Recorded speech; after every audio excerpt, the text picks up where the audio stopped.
Being Black and upper class has in no way been a persecution for me. It has, however, been a front row seat to a kind of white rage that affects everyone, no matter what social, racial category you slot into in society. Hello beautiful people, welcome to my channel. If today is your first time visiting my channel, thank you so much. Please don't forget to subscribe. To my returning subscribers, you guys are amazing. I love you so much. May you continue with the same spirit of supporting me. So in today's video, it's about this woman who was sharing her experience on TikTok about black wealth, white range. This issue happens everywhere and every day, at workplace, church, even at stations. The white folks really feel it has to be them who need to be more highly educated, well traveled, and to me this is hilarious. Anyway, don't forget to tell me what you think in the comment section, because I have collected some few stitches for you, so that we can hear from different people and different views. Thank you. Being Black and upper class has in no way been a persecution for me. It has, however, been a front row seat to a kind of white rage that affects everyone, no matter what social, racial category you slot into in society. This rage flies under the radar, it's made invisible, it's been around for a long time, it runs on the same economic, political playbook that it has since the end of the Civil War, and it's hurting all of you. All of you. Unless you're Jeff Bezos, but that's not you. A very small example of this is a couple years back, I was all dressed up with black and white cousins. We're all dressed up. There's a good group of us, maybe 12, and we're going to the symphony. This symphony is it's manned by tons of volunteers, right? People who want to help you, people who are excited to see young people come to the symphony. And we get there and I've got my 8 or 9 tickets all connected. And this older white woman, member of my community, is doing the scanning. I can tell from the get-go, she doesn't really want to help me. She's peeved. And I'm thinking, why? I've got this huge group of people coming in. Like, this is a win for the local community symphony. So she scans all my tickets, right? 1, 2, 3, 4, 5, 6, 7, 8. She gets to the 8th or 9th one. I don't remember how many exactly we had. It doesn't beep. Now, mind you, I had to pick up these tickets at will call with an ID, with my name. And she knows this because she's a volunteer before I come to her. She scans the last ticket that has the symphony's name on it. I mean, it's got all the official stuff. And she explodes with this quiet anger and this total frustration. Like, she's just like, she knew it. She knew I was a thief. And she loudly, in front of everybody, accuses me basically of stealing a ticket and attaching it to the legitimate tickets, which is how you should do crime. Now, that's a ridiculous thing. We sorted it out. We found out that yes, while she was following the rules as to what to do if, I guess, a thief comes and attaches a fake ticket to a bunch of real tickets, she did not know how to use her scanner properly. But instead of having customer service, instead of thinking about how one should approach this, she responded with the anger that was already inside of her. She'd already assumed and knew that this kind of place was not for people like us. And she didn't want to have to let us in. And if she could get us out on a technicality, on a quiet rule, and she threw up her hands, I can't help you, I can't do anything, she would. That is a very tiny, low stakes example of the work Carol Anderson, as a historian, has done in looking at the documented and demonstrated examples of rulemaking and code making that certain people in higher classes have used to quietly make sure that lower class whites and black people with wealth cannot get ahead. When Carol Anderson decided to write White Rage, it had come after she'd been asked for the Washington Post to write an op-ed in the wake of August 2014 when the Black Lives Matter riots were exploding. Her critique was that we were looking at black rage. We were looking at physical anger, destruction of property, all those different things. And she was making it very clear in that first essay and then in her book that you can't understand this rage unless you understand the other kind of rage. That's the rage that uses your political power, your legal power, to write laws and little caveats into things to make sure that you undermine the wealth of people believed to be Black, and you make sure that people who are believed to be white, who are in lower classes, never politically come together with those people. Now, who does that cost? It costs the democracy, and it costs all sorts of other classes that aren't in the ruling class. Because what they're doing is you're undermining, as she shows in her book, you're undermining voting rights. You're undermining this ability for the lower classes to look at each other and go, hey, our taxes should be going toward X, Y, and Z. Carol's research, I should say Miss Anderson's research, is an invitation to look at the kind of responses that have legally always existed to the advancement of Black people or the advancement of lower classes coming together and saying, this is how we would like to be treated. She's making it clear that if we don't look at the playbook, we're going to miss it in today's age. It's not something that happened back then. It's something that's happening now. We're going to be looking at this work because there's going to come a point in time when you are trying to rightfully access something that is yours, and you're going to be told that if it is given to you or if you want it, it's probably because you stole it or you shouldn't have it. As a historian, she's making these brilliant connections about how this is an assault on Black middle class, but then you can go out and see it's also the middle class as a whole. It's really important that we contextually understand our history because we're all bound up together, and all of our lives and our pursuit of happiness and liberty, it's connected. And there are reasons that people don't want you to understand that because you become dangerous when you know that. You're less of a victim and you're more of a threat. So I'm excited to read this book. If you've read this book, if you finished it, if you know of any other things of Carol Anderson's that you just really particularly want to look at, please write in the comments. White rage is not about visible violence, but white rage is subtle. It is corrosive. It operates through the state legislatures, through Congress, through the judiciary, through school boards. It cloaks itself in legalities. Because it's so quiet, it's so subtle, you don't see. And so I set out to blow graphite onto that fingerprint, to be able to trace white rage throughout time to 2016. And one of the things that became clear to me as I started thinking through how white rage works, it became clear to me that the presence of Black people was not the trigger for white rage. It is the presence of Black people with ambition. The presence of Black people with drive. The presence of Black people with aspirations. The presence of Black people who achieve. It's the presence of Black people who refuse to accept their subjugation. The presence of Black people who demand their rights. That's the trigger for white rage.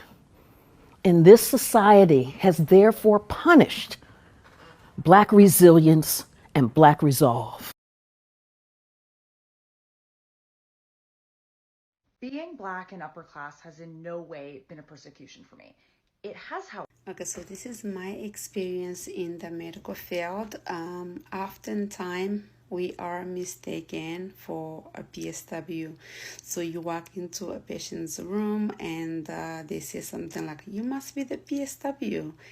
And you have to actually explain and say, no, ma'am, I'm actually the registered nurse. I actually have a bachelor degree in science in nursing.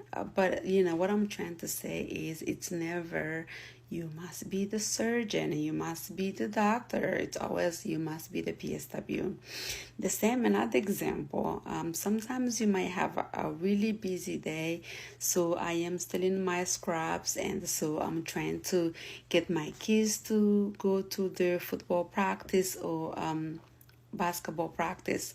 Once they see you, the first thing is, oh my God, this must be so hard on you being a single mom. How do you juggle that work-life balance? How do you do it?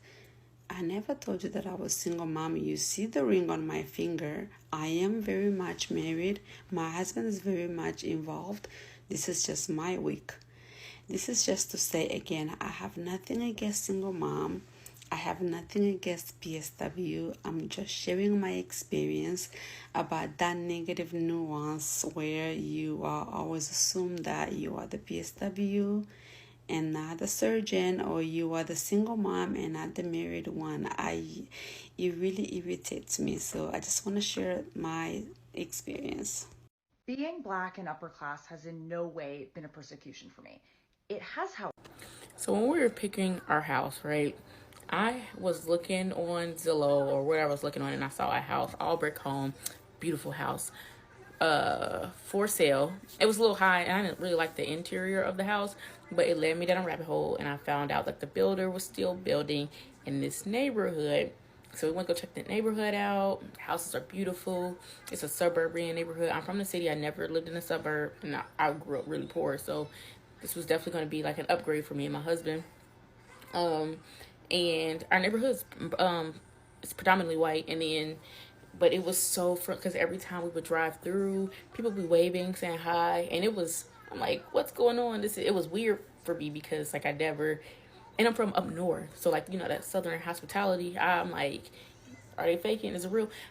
What I come to learn is, so my neighbors have actually, majority of them have been wonderful. Majority of them have been wonderful. But there's always those one or two sprinkled in. And there was 2 times, like when we first moved in, where we could tell it was a problem from someone that we owned a home in this neighborhood. Now, this neighborhood is one of the more expensive neighborhoods in the area we live in. And then we have one of the, like a larger lot in the neighborhood. So, and then one of the more expensive floor plans in the neighborhood. So I remember, like, the first time, it was like this white man trying to sell, I don't know what he was trying to sell. I think like pest control or something. And I opened the door, and he's like, can I speak to the owner of this house? And I said, I am the owner of this house. And he's like, oh, I wasn't expecting you to be so... And then he said young. And I'm like, and I just looked at him, and I'm like, tell me how you really feel. Because I doubt that's what you were going to say. I mean, you see, like, I had little gray hairs poking out. And I just was like, just go on your way. Like, I don't want your pest control, whatever. And then, like, the next time we ordered DoorDash, and it was like this old man in his like older pickup truck, and my husband went out. He happened to be outside when he pulled up, and he went to get the food, and the man was like, how was you able to afford this house?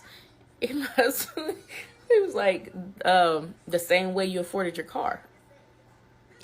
And that's what I love my husband, because sometimes he be so fast with the comebacks. Like, the man couldn't even say anything. He just drove off. And I'm like, it's just so crazy how, like, we feel like there's certain people that feel like we shouldn't have been able to attain the things that we have simply because we're Black. It's weird. It's so weird. But it still exists. And thankfully, I mean, I don't mind those people, because I like to know which ones are the ones that think that way. Like, I need you to be overt with me. Like, I want to know who I need to avoid. I don't like the ones that pretend to be your friend but waiting to, like, knock you down. Like, yeah, that's my story for today. It has, however, been a front row seat to a kind of white rage.